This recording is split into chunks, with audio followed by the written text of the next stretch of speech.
നമസ്കാരം. ന്യൂസ് കേരള പ്രധാന വാർത്തകളുമായി CK നാസർ, കാഞ്ഞങ്ങാട്. വയനാട് ദുരന്തബാധിത മേഖലകളിലെ ദുരന്തബാധിതരുടെ ഉൾപ്പെടെ വൈത്തിരി താലൂക്കിലെ വായ്പകളിന്മേലുള്ള റവന്യൂ റിക്കവറി നടപടികൾക്ക് സർക്കാർ മൊറട്ടോറിയം പ്രഖ്യാപിച്ചു.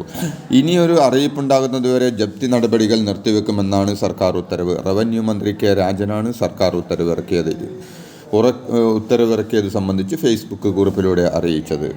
വയനാട് ദുരന്തബാധിതർക്ക് നൽകുന്ന അടിയന്തര സഹായവും വാടകയും വർദ്ധിപ്പിക്കണമെന്നാവശ്യപ്പെട്ട് രാഹുൽ ഗാന്ധി മുഖ്യമന്ത്രിക്ക് കത്തെഴുതി. മേപ്പാടിയിൽ നിലവിലുള്ള വാടക അപര്യാപ്തമാണെന്നും തുക വർദ്ധിപ്പിക്കുകയും അടിയന്തര സഹായധനം വർദ്ധിപ്പിക്കുകയും വേണമെന്നും അദ്ദേഹം കത്തിൽ ആവശ്യപ്പെട്ടു. നിലവിൽ സർക്കാർ പ്രഖ്യാപിച്ചിരിക്കുന്ന 2 മുതിർന്നവർക്ക് 300 രൂപ എന്ന തുക വർദ്ധിപ്പിക്കുകയും 1 മാസം എന്നത് 1 വർഷത്തേക്ക് നീട്ടുകയും വേണമെന്നും കത്തിൽ അദ്ദേഹം ആവശ്യപ്പെട്ടിട്ടുണ്ട്. അതിഥി തൊഴിലാളി രജിസ്ട്രേഷനു വേണ്ടി ഏകീകൃത പോർട്ടലും മൊബൈൽ ആപ്ലിക്കേഷനും വരുന്നു. മുഖ്യമന്ത്രി പിണറായി വിജയന്റെ അധ്യക്ഷതയിൽ ചേർന്ന യോഗത്തിലാണ് ഈ തീരുമാനം. പേര് രജിസ്റ്റർ ചെയ്യുന്നവർക്ക് ആധാർ അധിഷ്ഠിതമായ യൂണിക് നമ്പർ നൽകും. ഈ നമ്പർ വിവിധ ഏജൻസികൾക്ക് നൽകി വിവരങ്ങൾ ലഭ്യമാക്കും.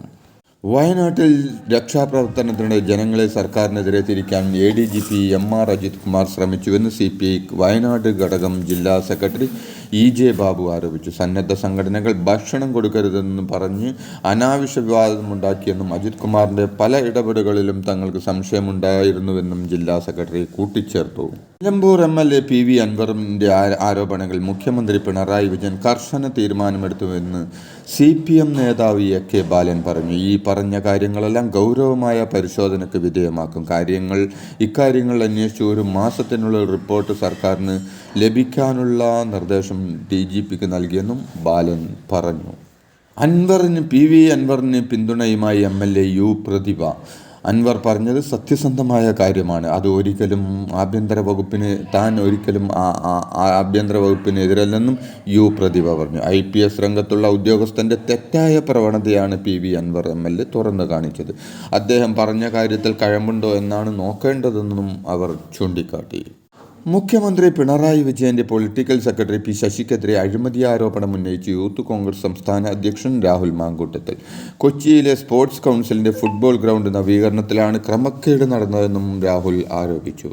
പത്തനംതിട്ട SP ആയിരുന്ന സുജിത് ദാസിനെതിരെ സ്വർണ്ണക്കടത്ത് ആരോപണം ഉയർന്നതോടെ അന്വേഷണവുമായി കസ്റ്റംസ് പ്രിവന്റീവ് വിഭാഗവുമാണ് പ്രാഥമിക അന്വേഷണം നടത്തുന്നത്.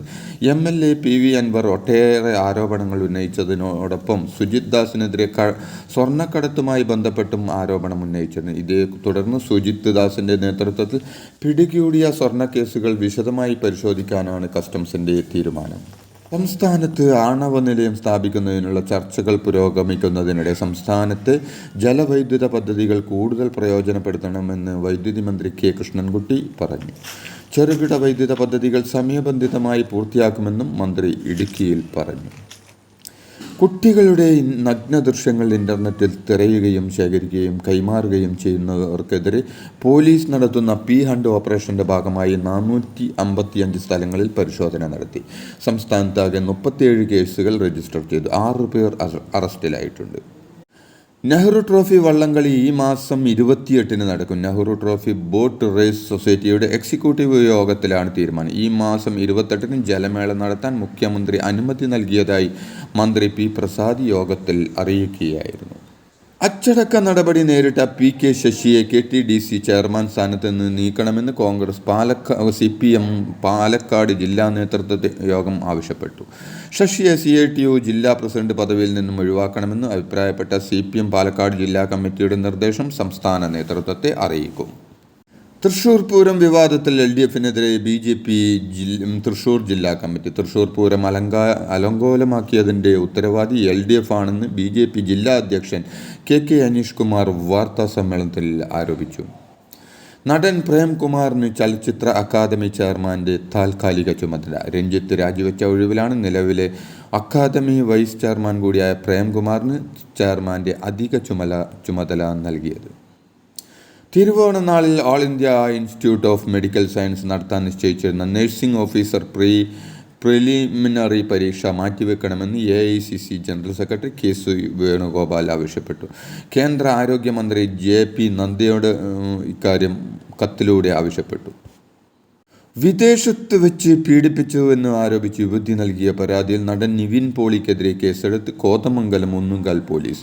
നേര്യമംഗലം ഒന്നുങ്കാൽ സ്വദേശിയാണ് യുവതി. 2023 വിദേശത്ത് വെച്ചാണ് പീഡനം നടന്നത്. നിവിൻ പോളി, പരാതിക്കാരിയുടെ വനിതാ സുഹൃത്ത്, മറ്റ് 4 പേർ എന്നിവരാണ് കേസിൽ ഉൾപ്പെട്ടിരിക്കുന്നത്. മറ്റൊരു ജോലിയുമായി ബന്ധപ്പെട്ട് ദുബായിലെത്തിയ യുവതിയെ ഒരു വനിതാ സുഹൃത്താണ് നടൻ്റെ മുന്നിലേക്ക് എത്തിച്ചതെന്നും യുവതിയുടെ പരാതിയിൽ പറയുന്നു. കേസിൻ്റെ അന്വേഷണം SIT ഏറ്റെടുക്കുമെന്ന് പോലീസ് അറിയിച്ചു. പീഡന പരാതി ഉന്നയിച്ച പെൺകുട്ടിയെ കണ്ടിട്ടില്ലെന്നും അവരുമായി സംസാരിച്ചിട്ടില്ലെന്നും പരിചയമില്ലെന്നും നടൻ നിവിൻ പോളി പറഞ്ഞു. അടിസ്ഥാനരഹിതമായുള്ള ആരോപണമാണെന്നും ആദ്യമായിട്ടാണ് ഇങ്ങനെയൊരു ആരോപണം നേരിടുന്നതെന്നും തൻ്റെ ഭാഗത്ത് ന്യായമുണ്ടെന്നും 100% ഉറപ്പുള്ളതുകൊണ്ടാണ് ഇന്ന് തന്നെ വാർത്താസമ്മേളനം വിളിച്ചതെന്നും നിവിൻ പോളി വ്യക്തമാക്കി. നിവിൻ പോളിയുടെ അറിയില്ലെന്ന നിവിൻ പോളിയുടെ വാദം കള്ളമാണെന്നും പീഡന പരാതിയിൽ ഉറച്ചു നിൽക്കുന്നുവെന്നും പരാതിക്കാരിയായ യുവതി പറഞ്ഞു. നിർമ്മാതാവ് AK സുനിലാണ് നിവിനെ തന്നെ പരിചയപ്പെടുത്തിയതെന്നും 3 ദിവസം ദുബായിൽ മുറിക്കുള്ളിൽ പൂട്ടിയിട്ട് ശാരീരികമായും മാനസികമായും ക്രൂരമായും പീഡിപ്പിച്ചെന്നും യുവതി പറഞ്ഞു. കുടുംബത്തെ അപായപ്പെടുത്തുമെന്ന് ഭീഷണിപ്പെടുത്തിയെന്നും ലഹരി ഉപയോഗിച്ച ശേഷമാണ് നിവിൻ പോളി മർദ്ദിച്ചതെന്നും യുവതി വ്യക്തമാക്കി. യുവനടിയുടെ പരാതിയിൽ നടൻ അലൻഷീറിനെതിരെ ലൈംഗികാതിക്രമത്തിന് കേസെടുത്ത് പോലീസ്. എറണാകുളം ചെങ്ങമനാട് പോലീസാണ് കേസെടുത്തത്. 2017 ബാംഗ്ലൂരിൽ വെച്ച് ലൈംഗികാതിക്രമം കാട്ടിയെന്നാണ് യുവനടിയുടെ പരാതി. ബലാത്സംഗ കേസിൽ നടൻ സിദ്ദീഖിൻ്റെ മുൻകൂർ ജാമ്യാപേക്ഷയിൽ ഹൈക്കോടതി സംസ്ഥാന സർക്കാരിൻ്റെ വിശദീകരണം തേടി. ഹർജി ഈ മാസം 13 പരിഗണന. അന്നേ ദിവസം മറുപടി നൽകാനാണ് ഹൈക്കോടതി സംസ്ഥാന സർക്കാരിനോട് ആവശ്യപ്പെട്ടത്. നടൻ മുകേഷിൻ്റെ ജാമ്യാപേക്ഷ വിധിയിൽ പറയുന്നത് നാളത്തേക്ക് മാറ്റി. ബലാത്സംഗ കേസിൽ പ്രതിയായ മുകേഷിൻ്റെ ജാമ്യാപേക്ഷ എറണാകുളം മുനിസിപ്പൽ സെഷൻ കോടതിയിലാണ് വാദം പൂർത്തിയായത്. മുകേഷിന് ജാമ്യം നൽകരുതെന്ന് സർക്കാർ കോടതിയിൽ ആവർത്തിച്ചു. ഹേമ കമ്മിറ്റി റിപ്പോർട്ടിൽ വിശ്വാസമില്ലെന്ന് ഡബ്ബിംഗ് ആർട്ടിസ്റ്റ് ഭാഗ്യലക്ഷ്മി. 18 പേരുടെ വിവരം ഹേമ കമ്മിറ്റിക്ക് കൈമാറി. എന്നാൽ അവർ ആരെയും വിളിച്ചില്ല. ലൈംഗിക ചൂഷണം ഉണ്ടായോ എന്ന് മാത്രമാണ് ഹേമ കമ്മിറ്റി ചോദിച്ചത്. മറ്റു പ്രശ്നങ്ങൾ അറിയാൻ അവർക്ക് താല്പര്യമുണ്ടായിരുന്നില്ലെന്നും ഭാഗ്യലക്ഷ്മി പറഞ്ഞു. ഇതോടെ ഇന്നത്തെ പ്രധാന വാർത്തകൾ സമാപിച്ചു. നന്ദി, നമസ്കാരം.